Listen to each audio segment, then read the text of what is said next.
23/2/2025 তারিখ মতিনগরের রিথম মিয়া নামে একজন আমাদের থানাতে একটা চুরির কেস করে যে উনার বাড়িতে ঘরের কাজ করার জন্য বিল্ডিংয়ের কাজ করার জন্য একজন লোক এসেছিল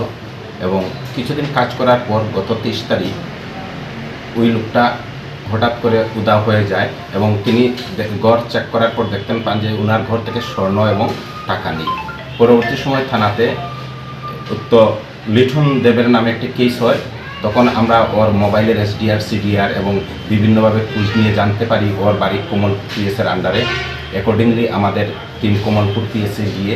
গত 16 তারিখ ওকে ধরতে সক্ষম হই এবং তাকে রিমান্ডে আনার পর জিজ্ঞাসাবাদ করে